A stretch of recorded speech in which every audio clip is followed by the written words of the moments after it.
Assalamualaikum warahmatullahi wabarakatuh. Saya Nur Aman bin Abdul Ghani, nombor metrik 058030 daripada Diploma Sejarah dan Tamadun Islam. Pada kali ini saya akan membentangkan mengenai tajuk pengaruh keluarga Baramikah dalam kerajaan Khalifah Harun Ar-Rashid.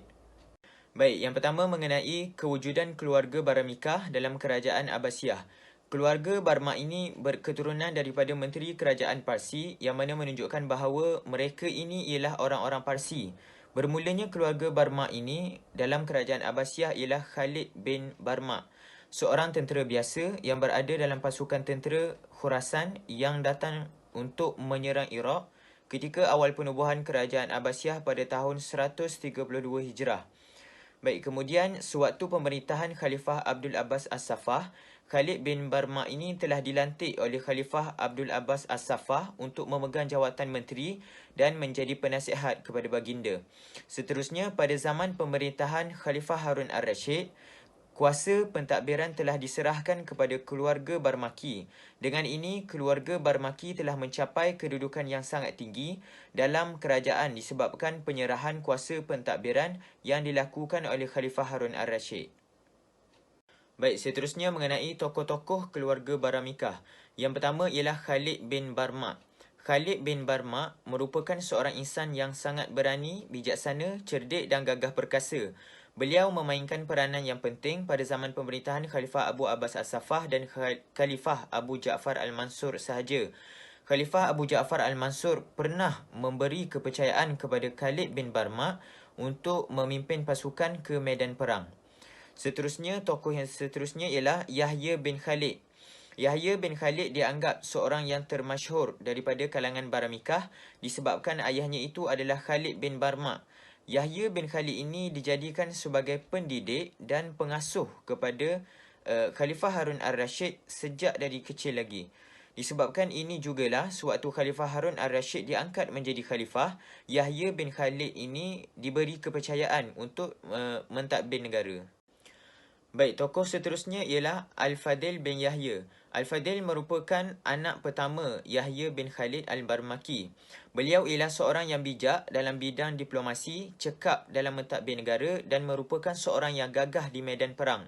Ketika zaman pemerintahan Khalifah Harun Ar-Rashid, terjadinya satu peristiwa iaitu peperangan yang menyebabkan Yahya bin Abdullah melarikan diri ke negeri Dailam. Dengan kepandaian yang ada pada diri Al-Fadil bin Yahya, telah berjaya memujuk Yahya bin Abdullah untuk menyerah diri kepada pihak kerajaan. Baik, untuk tokoh seterusnya ialah Ja'far bin Yahya. Ja'far bin Yahya Al-Barmaki adalah anak kepada Yahya bin Khalid yang menjadi kesayangan oleh Khalifah Harun Ar-Rashid dan seorang yang tampan dan kacak. Selain itu, beliau juga seorang yang gagah perkasa di medan perang dan mempunyai akal fikiran yang cerdas seperti mana abangnya iaitu Al-Fadil bin Yahya.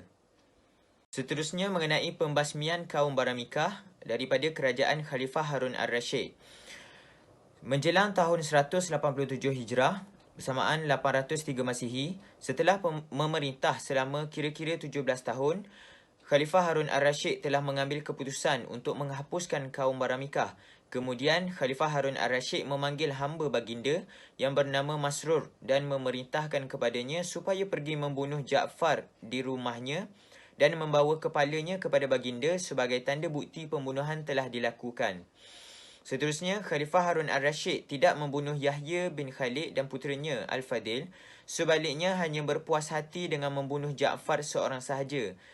Terhadap kedua-dua orang ini, Khalifah Harun Ar-Rashid hanya memenjarakan mereka. Kedua-duanya wafat dalam penjara.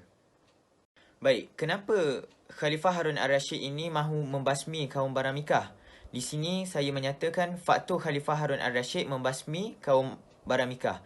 Yang pertama, kerana kaum Baramikah telah menguasai pentadbiran kerajaan serta mengumpulkan kekayaan sehingga baginda seolah-olah tidak mempunyai kuasa mutlak kerana semua pelaksanaan pemerintahan dilakukan oleh kaum Baramikah dan putera baginda sendiri menjadi miskin. Yang kedua, wujudnya perhubungan cinta di antara Ja'far bin Yahya dengan adinda baginda yang bernama Anbasah.